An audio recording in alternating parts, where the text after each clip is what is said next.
இரவு நேரம் அந்த பஸ் ஸ்டாண்ட்ல நான் மட்டும் தனியா இருந்தேன். எனக்கு என்னோட வீட்டுக்கு எப்படி போறதுன்னே தெரியல.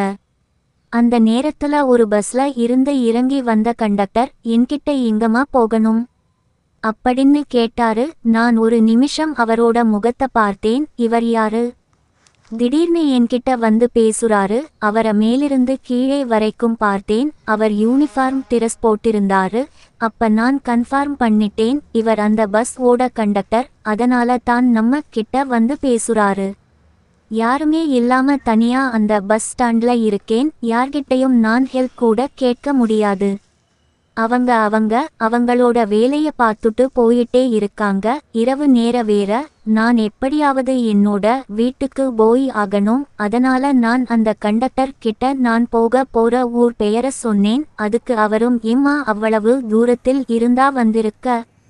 நாங்க போற பஸ்ல ஏறுனீங்கன்னா டேரக்டா நீ போக முடியாது. இன்னொரு பஸ் மாறிதான் போகணும். ஏன்னா அந்த ஊரு ரொம்ப தொலைவுல இருக்கு. வேணும்னா வா. இந்த பஸ் நைட்டு ஒரு 3 மணிக்கெல்லாம் போய் சேர்ந்துடும். அதுக்கப்புறம் நீ அந்த பஸ்ல மாறி போகலாம். இந்த மாதிரி சொல்லி என்ன அழைச்சாரு. நானும் இதுக்கு மேல இந்த இடத்தில் உட்கார்ந்து இருக்க கூடாது. இந்த பஸ்ல ஏறி போயிடலாம்னு பஸ்ல போய் ஏறினேன். பஸ்ல 30 பேருக்கு மேல இருந்திருப்பாங்க. அதனால எனக்கு எந்த ஒரு பயமும் இல்ல. நான் ஜன்னல் ஓரத்துல போய் உட்கார்ந்தேன். என் பேரு வனஜா. நான் இப்பதான் காலேஜ் செகண்ட் இயர் படிச்சுக்கிட்டு இருக்கேன். காலேஜ்ல படிச்சுட்டு இருக்கும்போது எனக்கு ஒரு பையன் பழக்கமான். அதாவது நான் ஃபர்ஸ்ட் இயர் படிக்கும்போது அவன் எனக்கு பிறண்டா தான் இருந்தான். நான் பேசின கொஞ்ச நாளிலேயே நானும் அவனும் லவ் பண்ண ஆரம்பிச்சுட்டோம். இந்த விஷயம் எங்க வீட்ல இருக்க எல்லாருக்கும் தெரிஞ்சு போச்சு. அதனால என் வீட்ல என்ன பயங்கரமா அடிக்க ஆரம்பிச்சாங்க. இது நாள் வரைக்கும் என்னோட வீட்ல என்ன ரொம்ப செல்லமா பார்த்துக்கிட்டாங்க. ஆனா இப்ப திடீர்னு என்னை அடித்ததும் எனக்கு பயங்கரமா கோபம் வந்துருச்சு.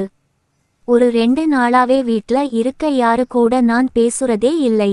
ஏன்னா என்ன ரொம்ப பாசமா வளர்த்துட்டு திடீர்னு நான் லவ் பண்றேன் அப்படிங்கிற விஷயத்துக்காக என்னை அடிச்சா நான் என்ன பண்றது? இது நாள் வரைக்கும் என்னோட அம்மாவையும் அப்பாவையும் சிரிச்ச முகத்தோடு தான் பார்த்து இருக்கேன். ஆனா இப்ப பயங்கர கோவத்துல என்னை அடிச்ச உடனே அது ரொம்ப வித்தியாசமா இருந்துச்சு.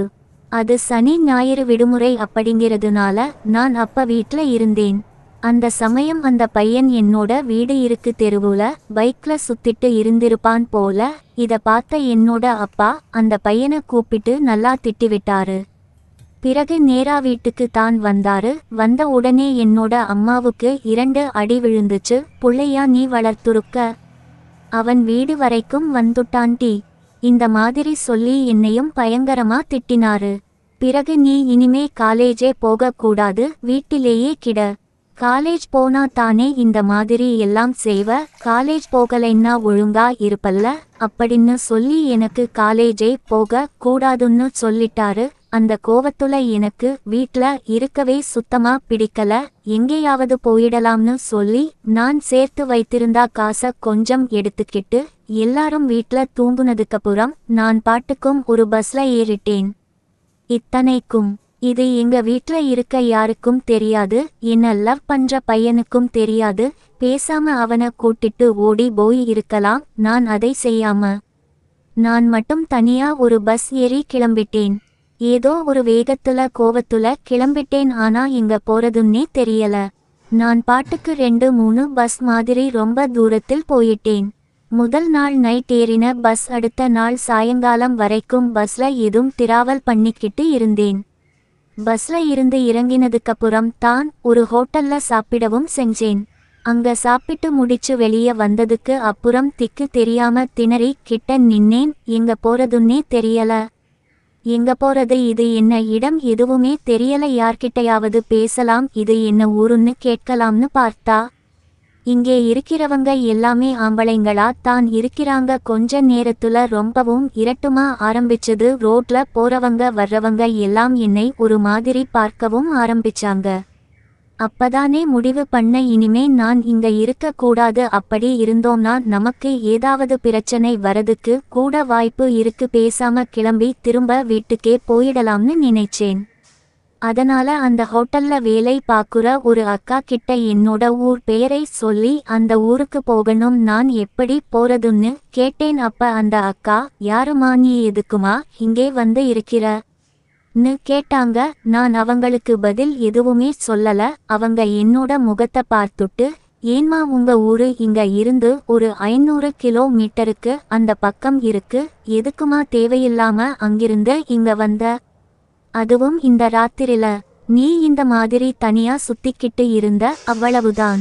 உனக்கு என்ன நடக்கும்னு உனக்கே தெரியாது, பேசாம பத்திரமா கிளம்பி ஊருக்கு போயிடு, இந்த மாதிரி அவங்க சொன்னாங்க. அவங்க சொல்றத கேட்டு எனக்கு இன்னும் பயம் அதிகமாயிடுச்சு. உடனே வேகமாக அங்கிருந்து பஸ் ஸ்டாண்டுக்கு தான் போனேன்.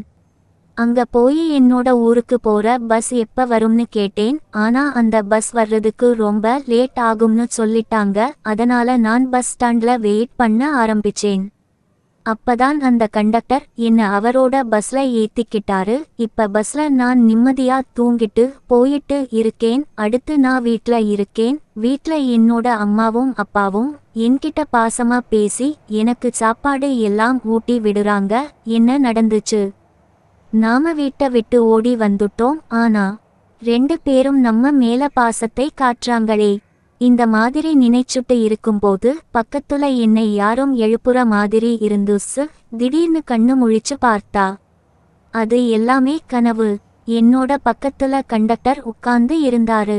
அவரு என்னை எழுப்பி, ஏம்மா, பஸ் ஸ்டாண்ட் வந்துருச்சு, எல்லாரும் இறங்க போறாங்க. ஆனா நீ போக வேண்டிய பஸ் வர்றதுக்கு இன்னும் ஒரு அரை மணி நேரம் ஆகும். அதனால நீ கடைசி சீட்ல போய் உட்கார்ந்துக்க, இல்ல படுத்து தூங்கிட்டு நான் அந்த பஸ் வந்ததுக்கு அப்புறம் உன்னை எழுப்பி விடுறேன் அப்படின்னு சொன்னாரு. நான் அவரு சொல்றத கேட்டு கடைசி சீட்ல போய் படுத்து தூங்க ஆரம்பிச்சேன். நம்ம வீட்டுக்கு போனதுக்கு அப்புறம் உண்மையிலேயே அம்மாவும் அப்பாவும் நம்ம மேல பாசத்தை காட்டுவாங்களா, இல்ல நாம வீட்டை விட்டு ஓடி போயிட்டோம்னு சொல்லி அடிக்க வருவாங்களா? மனசுக்குள்ள ஒரு பக்கம் இதெல்லாம் ஓடிக்கிட்டே இருந்துச்சு. இருந்தாலும் எனக்கு பயங்கரமா தூக்கம் தான் வந்துச்சு. இப்ப பஸ் லேசா நகர்ற மாதிரி இருந்துச்சு. என்ன இந்த பஸ்ல நாம மட்டும்தான் இருக்கோம், அதுவும் கடைசி சீட்டுல படுத்து தூங்கிட்டு இருக்கோம். பஸ் எங்க போகுது? ஒருவேளை நம்ம ஊருக்கு போக வேண்டிய பஸ்ல ஏறிட்டமோ? இந்த மாதிரி நினைச்சேன். ஆனா கண்ணு முழிச்சு பார்த்துப்ப பஸ் புல்லா ஒரே இருட்டு. நான் கடைசி சீட்டில் உட்கார்ந்து இருக்கிறேன். பக்கத்துல ஒரு பெரிய மரம். அந்த மரத்துக்கு பக்கத்துல தான் போய் பஸ்ஸ நிறுத்தி இருக்காங்க. நல்லா தூங்கிட்டு திடீர்னு கண்ணு முழிச்சு பார்த்ததினால எனக்கு ரொம்ப பயம் வந்துருச்சு. அப்ப இருட்டுல எனக்கு முன்னால 2 பேரு நடந்து வர மாதிரி இருந்துச்சு. அது யாரு அப்படின்னு கேட்டேன். அப்ப அந்த கண்டக்டர், நான் தான்மா, நீ இன்னும் தூங்கலையா அப்படின்னு கேட்டாரு. என்ன நான் போக வேண்டிய பஸ் வந்துருச்சா அப்படின்னு கேட்டேன். அதுக்கு அந்த கண்டக்டர், இல்லம்மா, இன்னும் 10 நிமிஷம் ஆகும் சொன்னாரு. அப்ப 2 பேரும் என் பக்கத்துல வந்து உட்கார்ந்தாங்க. இன்னொருத்தர் யாருன்னா அந்த பஸ் ஓட டிரைவர். எனக்கு இருட்டுல ஒண்ணுமே புரியல. என்ன ஆச்சு, ஏன் இங்க வந்து உட்காரிங்கன்னு கேட்டேன். உடனே 2 பேரும் என்னோட ஆளுக்கு ஒரு கைய பிடிச்சுக்கிட்டாங்க. எனக்கு அப்ப பயங்கரமா பயம் வந்துருச்சு. என்ன ஆச்சு, என் கைய விடுங்க அப்படின்னு அழுக ஆரம்பிச்சேன். உடனே அதுல கண்டக்டர் ஒரு கத்தி எடுத்து என்னை மிரட்டுனா, ஏதாவது சத்தம் போட்ட உன்னை இந்த இடத்திலேயே கழுத்த அறுத்து போட்டுருவேன், கேக்குறதுக்கு கூட நாதி கிடையாது அப்படின்னு சொல்லி என்னை மிரட்டுனா. இருந்தாலும் நான் அழுகிறது நிப்பாட்டுல. சுத்தி முத்தி பார்த்தேன். எந்திரிச்சு ஓடுறதுக்கு முயற்சி பண்ண. உடனே அந்த கண்டக்டர் எந்திரிச்சு நின்னு என் கன்னத்திலேயே பலார்னு 4-5 தடவை அடிச்சான். அவ்வளவுதான். எனக்கு அந்த இடத்துலயே கிறுகிறன்னு மயக்கமே வந்துடுச்சு. அந்த அளவுக்கு ரொம்ப வேகமா அடிச்சான். என்ன சீட்டிலிருந்து இழுத்து கீழே படுக்க வச்சான். என் காலை புடிச்சு அவன் இழுக்குறதும் என் கைய புடிச்சு இன்னொருத்தன் தூக்குறதும், அது எல்லாமே நான் மயக்க கலக்கத்தில் இருந்தாலும் எனக்கு நல்லாவே தெரிஞ்சது.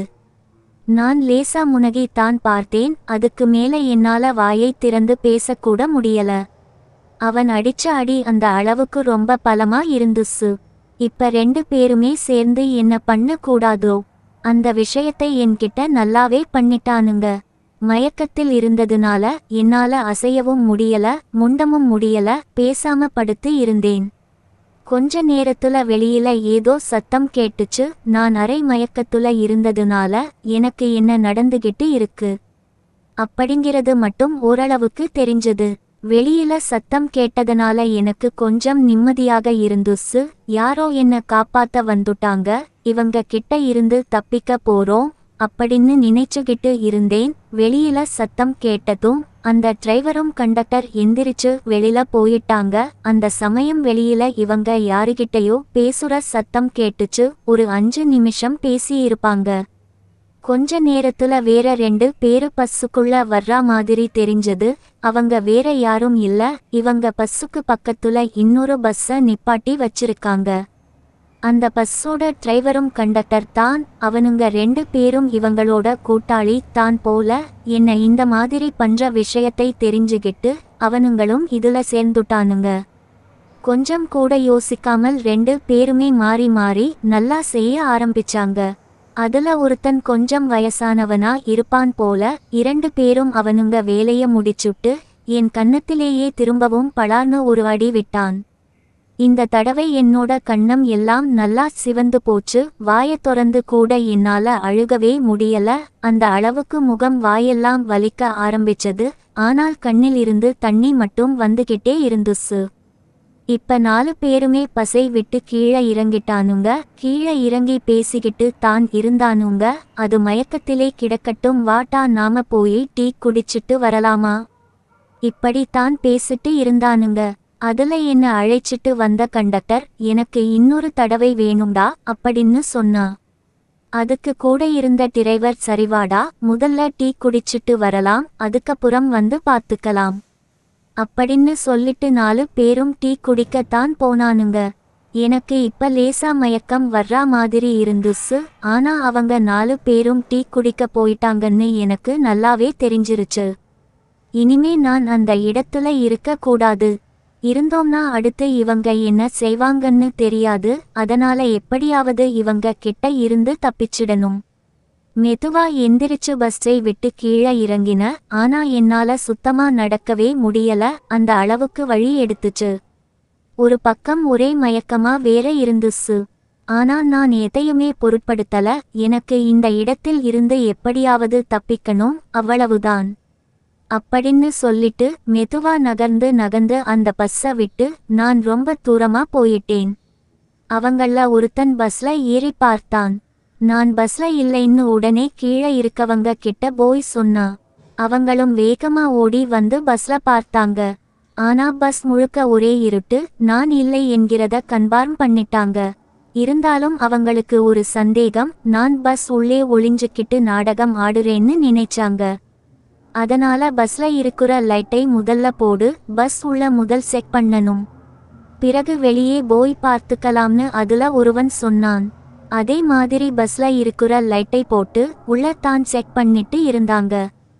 நான் தூரத்தில் இருந்து கவனிச்சேன். அந்த பஸ்ல இப்ப லைட் எரிஞ்சுக்கிட்டு இருக்கு. என்னதான் அவங்க தேடிட்டு இருக்காங்க அப்படின்னு நான் புரிஞ்சுகிட்டேன். இந்த மாதிரி கொடியவர்கள் கிட்ட சிக்கவே கூடாது. அவங்களோட வீட்லயும் பெண்கள் எல்லாம் இருப்பாங்க, அக்கா தங்கைகள் எல்லாம் இருப்பாங்க. ஆனா அப்படி இருந்தும் அவர்களுக்கு மனசே இல்லாம இந்த மாதிரி என்கிட்ட செஞ்சுட்டாங்க. அப்ப இவர்கள் மனசு எல்லாம் எவ்வளவு மோசமா இருக்கு. நான் இப்ப ரொம்ப தூரத்தில் எல்லாம் போகல, அந்த பஸ் ஸ்டாண்ட் பக்கத்துல தான் இருக்கேன். ஆனா நான் கொடுமை அனுபவிச்ச பஸ்ல இருந்து கொஞ்சம் தூரத்தில் இருக்கேன். நான் இருக்கும் இடத்துல அப்ப கொஞ்சம் நிறைய ஆட்கள் எல்லாம் இருக்கிறாங்க. இருந்தாலும் நான் அதுக்கு பக்கத்துல ஒளிஞ்சிக்கிட்டு தான் இருக்கேன். என்னோட நிலைமை இப்ப கொஞ்சம் மோசமாக இருக்குது. அதனால வெளியில வர முடியாது. எனக்கு இந்த விஷயத்தை வேறு யார்கிட்டையும் சொல்லவும் தைரியம் இல்ல. நான் ஒரு சின்ன வயசு பொண்ணு. அப்படி சொல்லி திரும்பவும் எனக்கு ஏதாவது தவறு நடந்து விடக்கூடாது அப்படிங்கிறது மட்டும் தான் என்னோட மனசுல ஓடிக்கிட்டே இருந்துச்சு. முதல்ல நான் இவர்கள் கிட்டையும் இந்த இடத்துல இருந்தும் தப்பிச்சு நான் வேற எங்கேயாவது போகணும். இல்ல நான் முதல்ல வீட்டுக்கு தான் போகணும். இப்படித்தான் என்னோட மனசு முழுக்க ஓடிக்கிட்டே இருந்தது. அந்த கயவர்களில் ஒருவன் நான் இருக்கும் இடத்திற்கு பக்கத்தில் வரைக்கும் வந்தான். அங்கே நின்னுட்டு இருந்தவங்க கிட்ட இங்க ஒரு பொண்ண பாத்தீங்களா அப்படின்னு விசாரிச்சுக்கிட்டு இருந்தான். அவங்களாம் பார்க்கலன்னு சொன்னதும் அந்த இடத்தை விட்டு அவன் போய்க் கொண்டிருந்தான். நான் அவனையே பார்த்து கொண்டிருந்தேன். அவன் அந்த இடத்தை விட்டு போனதற்கு பிறகு தான் எனக்கு நிம்மதி வந்தது. நான் அந்த பதத்திற்கு பின்னால் தான் ஒளிந்து கொண்டிருந்தேன். அப்போது அங்கே நின்று கொண்டிருந்தவர் என்னை பார்த்து விட்டார். அவரிடம் தான் அந்த டிரைவர் விசாரித்துவிட்டு சென்றான். அந்த காரணத்தினாலேயே அவர் என்னை உற்று உற்று பார்த்து கொண்டிருந்தார். எனக்கு இப்போது திரும்பவும் பயம் வந்து விட்டது. ஒருவேளை அவனிடம் சென்று என்னை மாட்டி விடுவாரோ என்று பயந்து கொண்டிருந்தேன். அப்ப என் பின்னால ஒரு பஸ் வந்துச்சு. அந்த பஸ்ஸோட நேம் போர்டு பார்த்தா எங்க ஊர் பேர் தான் போட்டு இருந்துச்சு. கொஞ்சம் கூட யோசிக்காம அந்த பஸ் நிறுத்தி நான் அந்த பஸ்ல ஏறிட்டேன். இப்ப நான் தப்பிக்கவும் செஞ்சுட்டேன்.